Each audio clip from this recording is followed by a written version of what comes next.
Hello everyone, myself Indrapal Singh. I'm from section M, Group D, and today joining me are my team members, Mr. Dipanshu, Sagar, Sukhman, and Geetarani.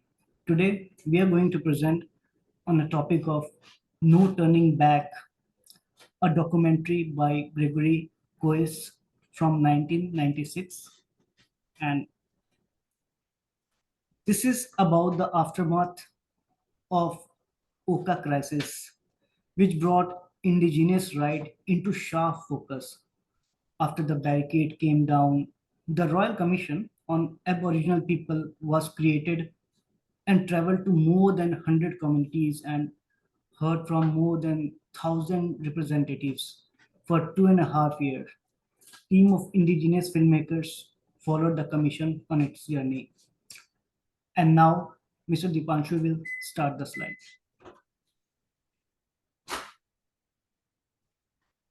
Hello everyone. So myself Dipanshu. So I am just going to start the introduction of the PPT. Actually, our topic is the fight for self-governance. So I just want to talk about the in the July 1990 when the indigenous peoples was trying to get their laws or lands back from the Canadian government, and they was just protesting daily on a daily basis in front of the parliament, in front of the Oaklaville House, so that they will get their land back. But they were not successful at that time. So, the government was it was a really headache for them. So they made a commission of 10 people, which will solve this situation. So that because it was really getting affected on the world basis because Indian government was also criticizing Canadian government so that they can solve this problem. Like the people were saying it was like a long and direct genocide period.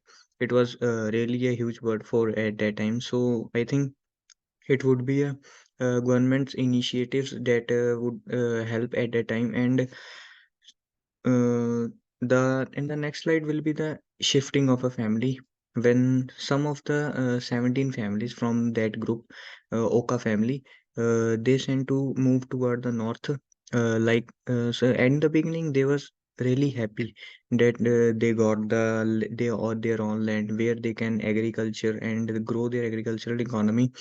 In the beginning, they were very happy, but after living for a week or for a month, they got to know about that it was really harsh winter and even 20 to 25 foot snow per day. So it was really difficult for them, and even they are finding difficulties to find their daily bread. So I think it was a really difficult situation for everyone. But anyhow, they managed. They live with the dogs and the goats to move from the one place to another, and they managed to live at that places, and it was really a commendable task from them. So the next slide will be presented by the Inder.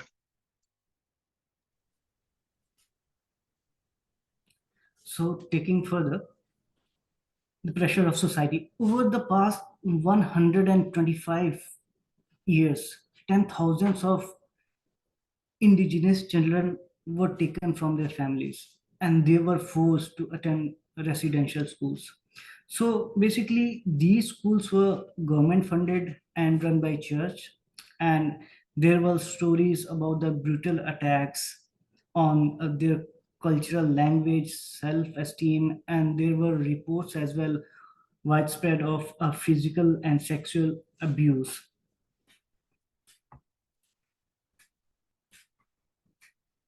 Thank you. And the government forced the native children to leave their parents and just merely at the age of 5 or 6. And due to this, some children never made it home again. And in many cases, family values were eroded and parenting skills were never acquired, skills that they still struggle to recover.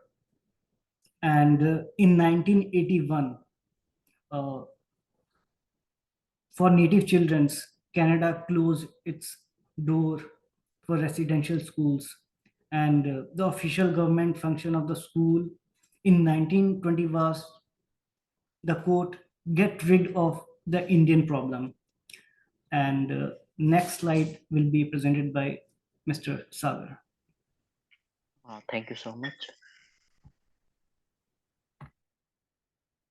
The Commission has spent almost 5 years to examine one of the darkest chapters in Canada's history.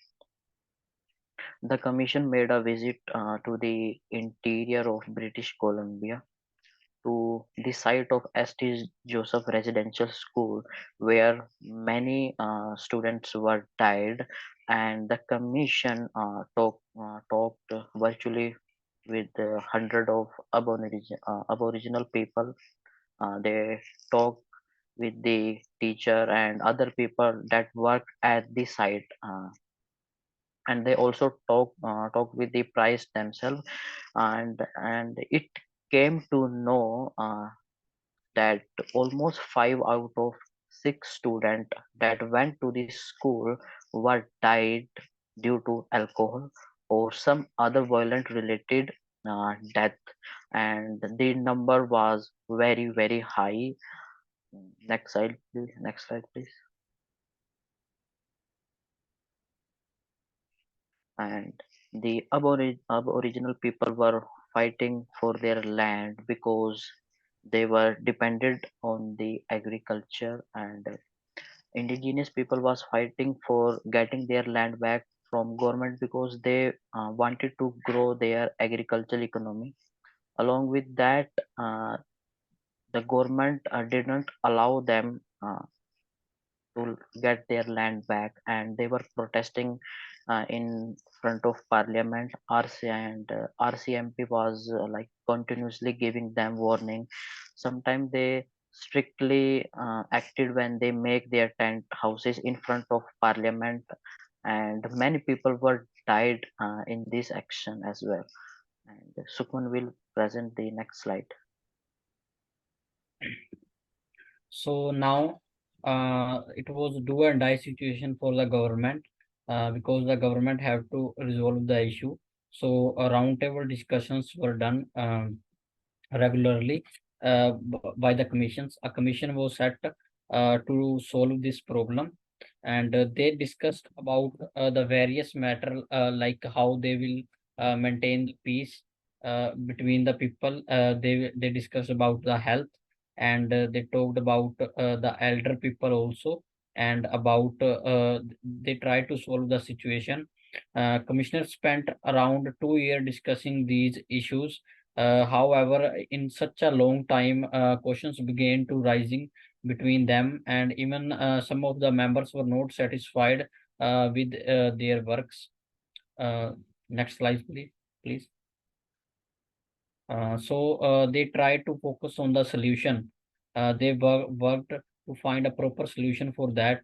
The commission tried to solve the situation rather than focusing on the problem. Diverse areas of knowledge and experience people were brought together, and they tried to solve the issue. However, not all of them were satisfied with the direction of the co-chairs that had taken. They did not find any proper answer with that. In the late 1993, Peter Mackison was assigned to work on the issue to solve this rising issue, and they went to the prison to talk to the victims, and they found a lot of stories that they never heard before, and they recorded those issues, and later they brought to the commissions, and they found a solution for it. So that's how they tried to deal with deal with the problem. Next to Geeta.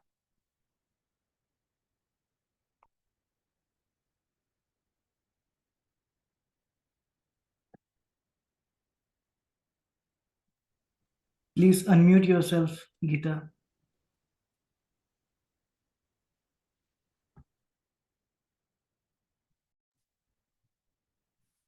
Sorry.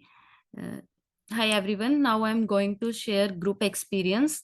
As a group, we witness the struggles of indigenous people striving for autonomy on their ancestral lands.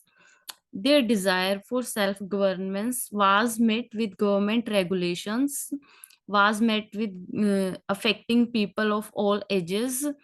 Despite their pride in their identity, they faced intimidation and fear from the government.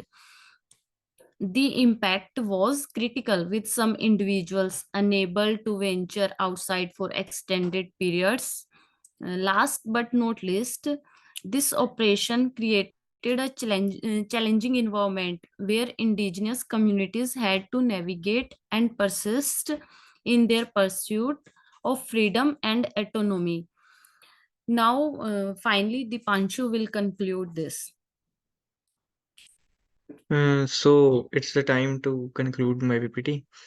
Actually, as a group, we worked very well. Like we searched a lot in the Sukhman Sagar and especially Gitarani. We searched a lot on different sites as well as the data provided by our respected Derek sir. We watched video as well, so it was a really a fun activity, and we got to know about how the indigenous people got independence from the Canadian government, how they fight for their lands. Even though we got a lesson from them as well, that how we can fight with the government as well to get our laws back, like get our rights back. So it was really a good activity, and I also want to thanks to the Algoma University who gave us a chance to record this presentation and to as a PPT. So I also want to thank to my all the team members who helped a lot to do this PPT, and because with the team members I can able to record this PPT. So in the conclude, I just want to say thanks to the all and to the Algoma University, and thank you everyone. Thank you. Thank you. Thank you. Thank so you. much. Thank you.